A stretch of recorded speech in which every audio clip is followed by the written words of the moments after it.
What's up, guys? Strip Pubboy coming at you, and this is episode 2 of the Tesla Turbine Advancements.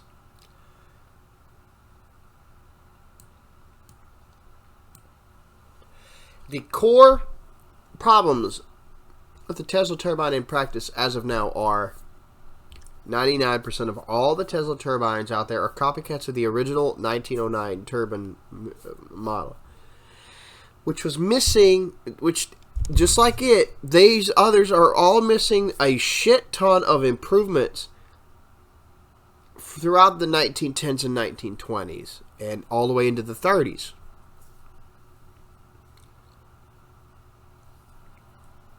And these include the spoked washers for even and balanced spacing between the discs. That was in the British patent 24001 and the USA patent 1,061,206. 2. The lack of staunched, strong superalloy factoring in the construction, like the rotors, the shafts, and all that. The discs and the rotor shaft and all that stuff, and the spoked washers. Like what they use in modern gas turbines or a nitronic stainless steel for examples of what I talked about for super alloys for stability and strength. 3. You need your exhaust to not come straight out the middle. It needs to be under a high vacuum. Well, technically you could make the exhaust come straight out of the middle, but a little bit of a divergent nozzle, according to Frank Germano, made it more workable. But the biggest thing you got to remember is the exhaust of the turbine needs to be under high vacuum. Just like what you need for a steam turbine to reach maximum efficiency. 4. The turbine by itself needs to be engineered at the bare minimum, close to what Tesla explained to do across all of his patents, failed patent applications, and such on the pump and motor. 5. There is also the fact that a Tesla turbine or Tesla pump builder needs an absolute symmetrical design and factor in as much as possible for helping align the center of balance with the center of symmetry for optimal. Basically, you got to emphasize the best potential for dynamic balance, which is already solved. It can be done via CAD files and look at cross-referencing modern balancing tech with what's in the patents and such. 6. You need as close to frictionless bearings as possible. Now, having them frictionless is impossible, but getting them as close as you can is not impossible. I think one candidate would be worth looking into is having roller bearings using nitronic stainless steel and black diamond ceramic, which is a composite they've been mass producing since the 1980s. And you pair tungsten disulfide with either silicon carbide, tungsten carbide, or boron carbide. Boron carbide, tungsten disulfide is probably the best combo. But you want to build these roller bearings to where it's metal on ceramic contact. No metal to metal contact, no ceramic to ceramic contact. Every time metal touches something, it has to be ceramic, and every time ceramic touches something, it has to be metal. This is before you pack it with grease and seal it tight. If you follow exactly what I'm saying in the construction of a ceramic and nitronic steel bearing, where it must emphasize throughout the whole construction, ceramic must touch metal. Not metal to metal, not ceramic to ceramic. Only ceramic to metal. And you consider roller bearings, because roller bearings, the contact point of surface area of contact is all across the roller. A ball bearing is worse. It's a little hairpin point across each ball. Very fine hairpin point of friction. And it's all concentrated, that little hairpin point on each ball.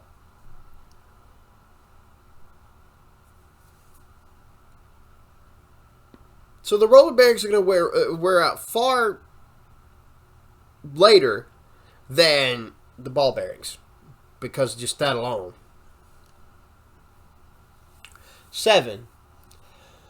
You need tight gasket seals on the turbine and the pump. This is being worked on as we speak and should likely be very successful soon. 8. Without using the spoked washers between each disc, add stronger materials in the building of it to balance and even the space between the discs. It will start to warp and destroy itself. That's why I'm emphasizing it. That's what's happened with high strength and high stress test Tesla turbines on the internet all over the place. You can see this shit happen in real time. 9. The Tesla pumps for air can already be 98 and above % efficient. Using that, when this is factoring all of the improvements across the 10s, 20s, and 30s to the Tesla turbine, and extrapolating them to the fluid propulsion pump.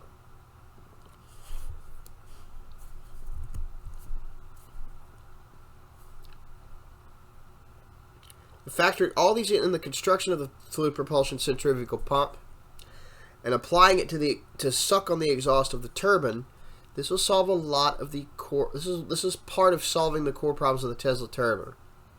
This has to be part of it. Jeremiah Ferwerda is right about this. He's correct. He's on the right track. That is, if you use, like I said, if you use a pump to pull a vacuum on the turbine's exhaust.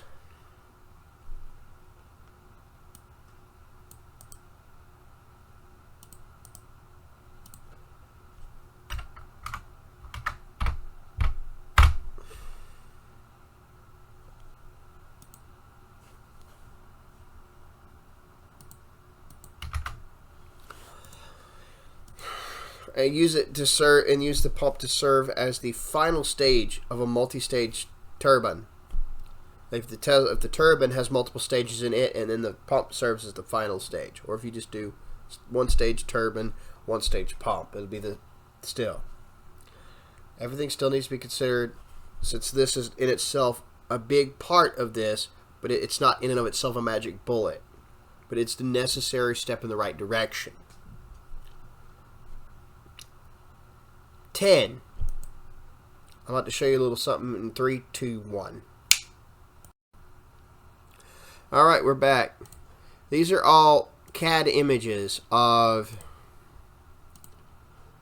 that I got from when I was supporting Jeremiah Ferwerda when his partner and colleague were still alive. I was a patron of his for a couple months. I actually have the patent applications and patents, and I have some other stuff that can be paired with it, including some of Frank Germano's old stuff, whatever I could dig up from Frank Germano. Including a picture like this one. And where did I see that sucker? Where did I see that son of a bitch at? This is a pulse detonation turbine by Frank Germano. This was one of Frank Germano's finished products, and it worked, and it actually did well. But yeah, I got a few constructive criticisms of the of the turbine, and I'm about to show them to you. There's a big issue. Now this image gets it right, and I'm about to bring it up to you real quick. This concept of a Tesla combustion turbine. Let me see if I can zoom in a little bit. You see that? What do you see on that rotor? What do you see on these discs? What do you see at the edge of those discs? If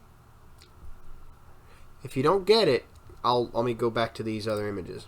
You see that? The smoothness is right. The smoothness is right, but guess what's wrong? What's different here? What's different there? What's different at this spot? The edges of these discs that you don't see here at this. They're rounded.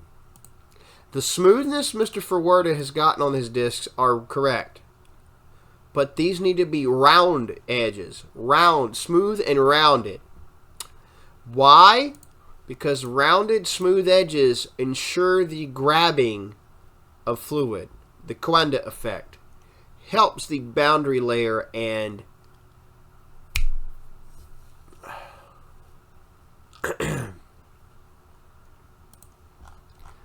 this ensures the boundary layer, the centripetal forces, the centrifugal reaction force,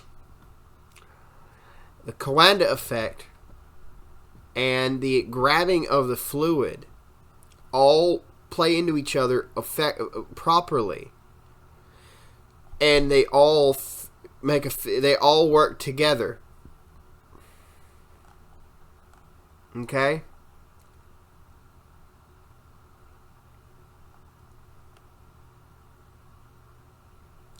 The smoothed, rounded edges instead of these smooth, flat edges will ensure the grabbing and adhesion of the air through the Coanda effect, which helps the boundary layers form and do their thing and make this turbine all the better. That is the first criticism of this design. I don't know if he's changed them from that since this. But if he has, good on him. Okay. Yeah. Go to another little image. See if this works. No, that's not the one.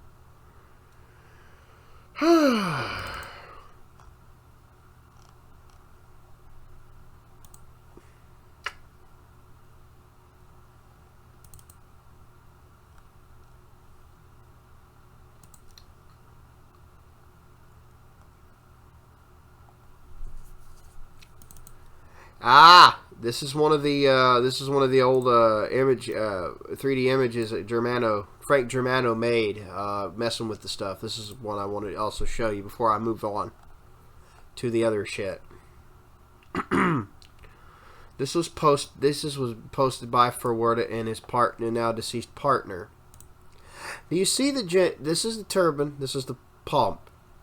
Do you notice something in the pump over here?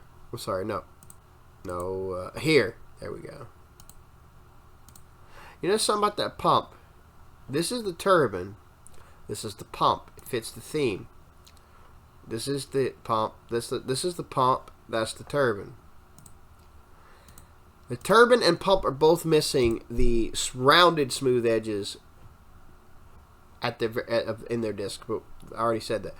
You see the holes in the middle of that Tesla centrifugal pump are the same as the turbine. Not a good idea. Why? Very simple. The reason Tesla designed these holes to be like this in the initial patent was to ensure that the flow of fluid is properly flung outward with centrifugal reactive forces. So, not having spoked washers that spiral out, that follow the trails in between these specific shaped holes, right, on the pump, would be the best ways to improve the fluid propulsion pump.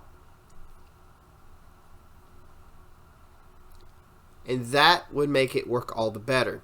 Now, now I will bring a third thing up, a third point. I forgot this at the start of this clip, and I apologize. But if the holes, these orifices, the orifices at the center of each disc, if their edges were round and smooth, that might also be beneficial for the sake of keep maintaining the Coanda effect and the boundary layers to make sure they work together, and also to ensure that they can actually fling shit about like they need to. But they could be left flat, maybe. But maybe try the holes, the orifices in the middle of the disc. Maybe try making smooth, rounded surfaces, like I talk about with the edges of the discs on the outside edges here, to make them round, like shown in this image here. Alright, with that, thank you for watching. I'll see you later.